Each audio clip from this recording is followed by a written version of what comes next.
Well, this is my first feature documentary, but what inspired me to make this film was truly Dorjee, who is married to my sister.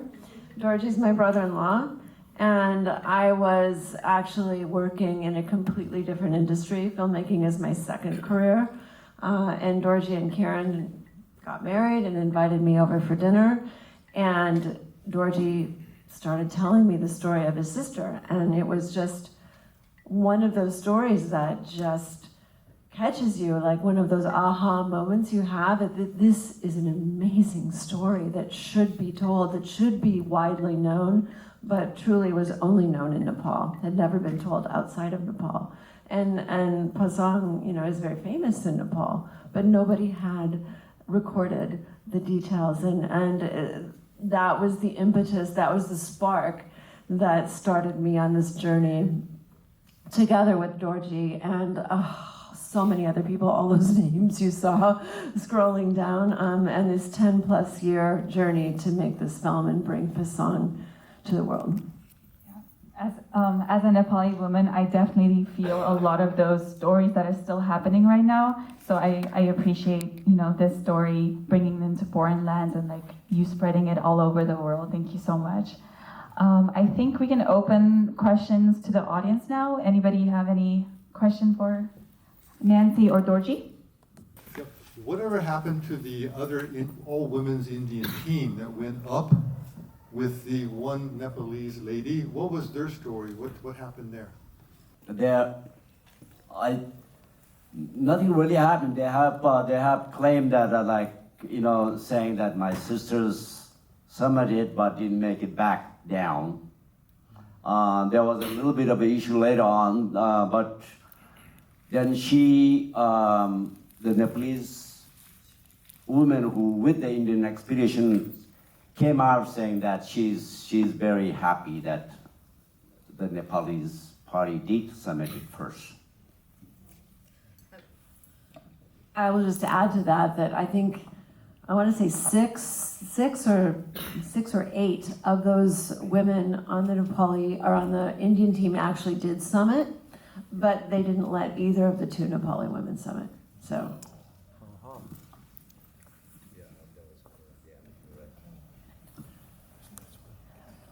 Can you hear me? Yes. I want to first thank you for the movie. It's beautifully done. It's powerful, and it's seamless.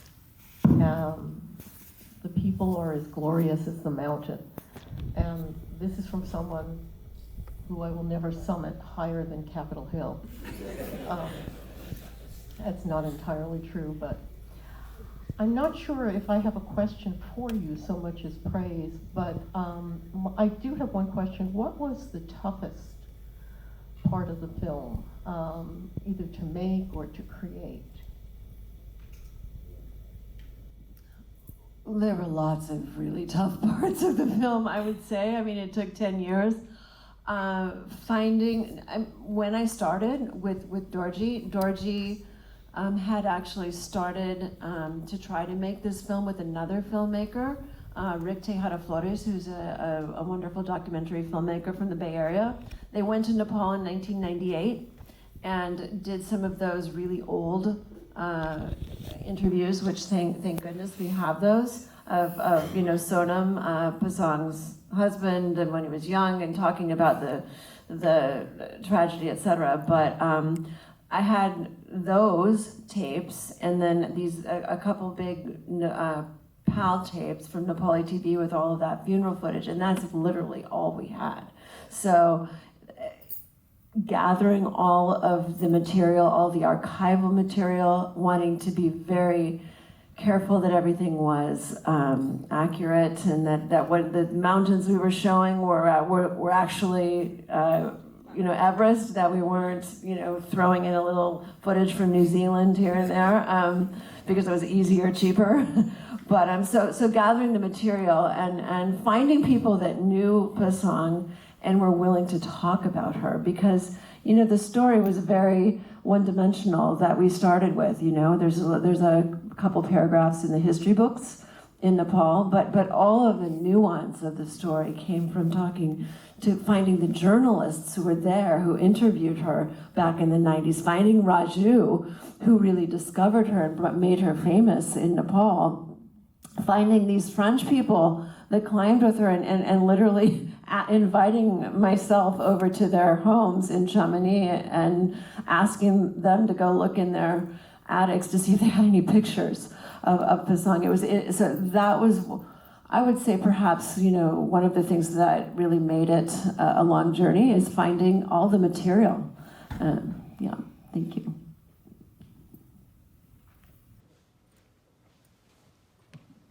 Thank you again for celebrating Pasang's story. I'm still appalled about this expedition fee. Sorry, I can't get past it.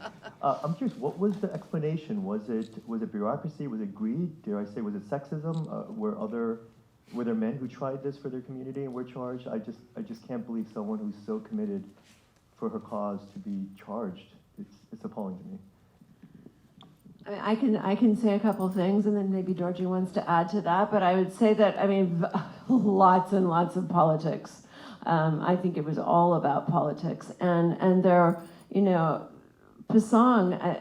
It's really hard, I think, for us from our 2023 lens to be able to understand exactly how extraordinary it was that this woman who couldn't read or write, who had never had a formal education, was having an audience with the prime minister and looking him in the eye and talking to him like an equal. That was just, it just didn't happen. And I think that there were clearly there were sides, political sides, and they didn't really like the idea, the government to a certain point, that there was this upstart, minority woman who was out holding her own press conferences, and so that's some of my hunch. And I know there were a lot of clandestine meetings and there's just a lot of politics. But they certainly regretted it afterwards. I don't know, Dorjee, do you have anything to add? You said very nicely, and as growing up, she was the only one sister. We are 4 brothers, and a lot of her physical strength, mental strength, they all came, I gotta say, the brothers. I have to give it credit to the brothers. And I always tell her there's in our family, there's no girl or no, you're equally equal as us. So there's some part that driven her that way. And yes, I'm the older brother in my family, so I always climb with my dad.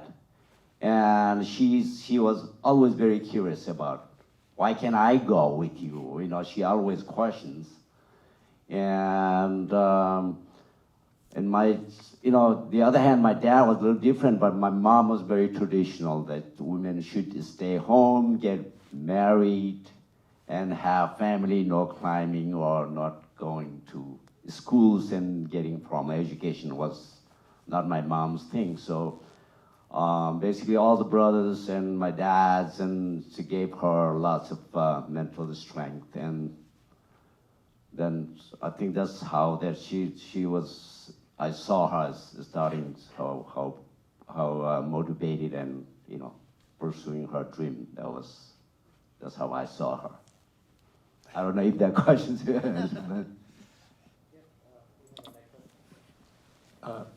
I'm curious to hear a little bit more about, I believe it was Jan Arnold, who mentioned that she was married to Rob Hall, who many of you may know was a guide who died on Everest in 1996.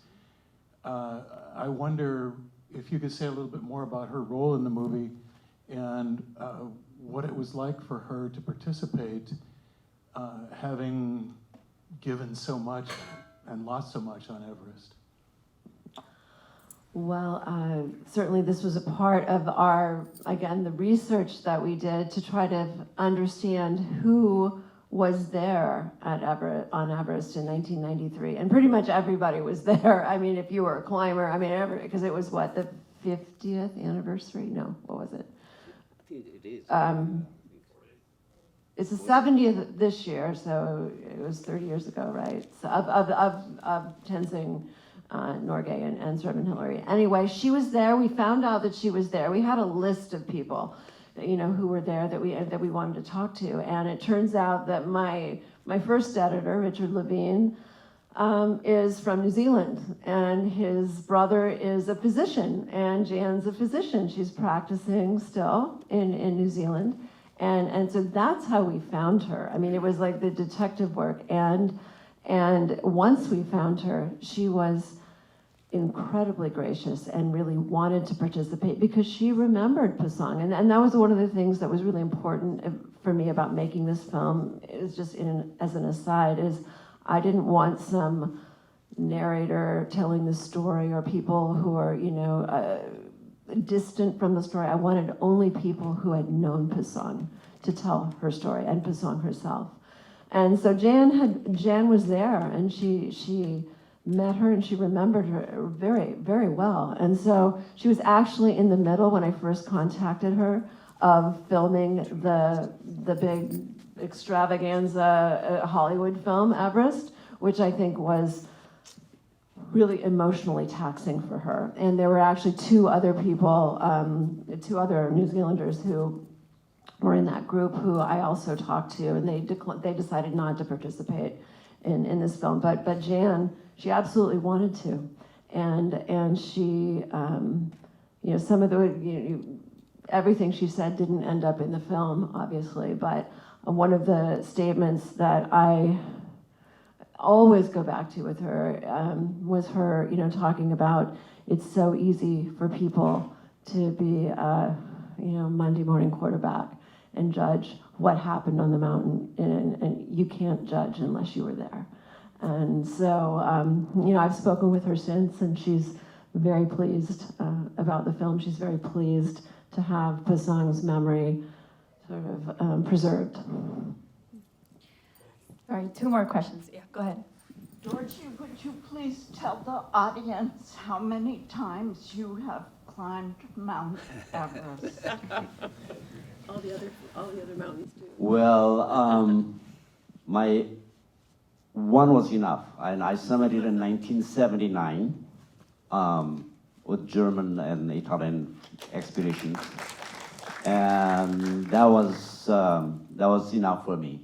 But I have climbed other mountains like Dhaulagiri, Annapurna, and like Afghanistan, and lost a lot of close friends and my climbing buddies, and I have to quit. So then I moved here. That's why. Yes. Really moving, really, really inspiring. Just a quick question. Pasang says something about how there are all these women from other countries who had done the climb. And I don't know, were there sort of similar to the Western, primarily men, that they would get private funding? Like, how did those expeditions work? Clearly they had the Sherpas helping them in that kind of subordinate role, but I'm just wondering what it was like for these other, clearly pioneer women, but again, she faced, so many more obstacles. And, she was certainly the trailblazer for her people. Thank you. It's a super interesting question because 16 women, Junko Tabai was the first, obviously from Japan. But, most of those women, 1993 which is when she climbed in the spring. I think in the fall of 1993 was actually the advent of commercial climbing. And which is what we know today when people can pay money to find, to go have somebody help them up Everest. Some people, obviously train, other people not so much. But prior to that, it was very different. The expeditions were largely national expeditions, the Korean women's expedition, and they were trained and they were funded many times by countries, or they were national teams, but it wasn't just people saying I want to climb Everest and then finding a trekking operator who would take them up. So it was very, very different. And for Pasang, it was extraordinary. Sherpas, before, the first all Sherpa expedition, Sherpas only were working on behalf of other nationalities who would hire them to, fix the ropes and help them up the mountain. They were not climbing for themselves. They were not climbing to put the Nepali flag on top of Everest. So really extraordinary change that happened about that time. I just want to say before we stop, Kenra, thank you so much. We are the Pasang team, Dorjee, myself, my whole team back in San Francisco and in Nepal. We're so grateful for your support and championing us and asking us to come to Tasveer. We're really happy to be here. And I hope you're going to plug your event. So, okay. Dorjee, I have a question for you. If the Nepal government had supported Pasang with more resources, do you think she would be alive still? That's a very interesting question. She may have more resources, more guide, more supplies, and I don't know if you guys noticed in the expeditions, the Nepal government didn't even allow her to have their own walkie-talkie. No walkie-talkies. No This is a walkie-talkie. really big thing. Yeah. There's a one big, I think the big error they have occurred was that they didn't have any communication walkie-talkie during the climbing, because the Nepal government did not allow to have walkie-talkie unless you have paid like $50,000 in the front, and then you're allowed to have it, I guess. That's, yeah. Sorry to end in such a sad note. But again, thank you so much for being here. Such an honor as a Nepali woman to, have an older brother of Pasang right in front of me. I just feel goosebumps every time. It's such an honor. Thank you again. Thank you, Nancy, for, telling our story, even though we were not capable. But thank you. As a Nepali, I'm very grateful for you. Well, I only was a vehicle for, your people, for Dawa, Dapiti, and for Dorjee and Lakpa and everyone who knew Pasang to tell her story. So thank you. Thank you.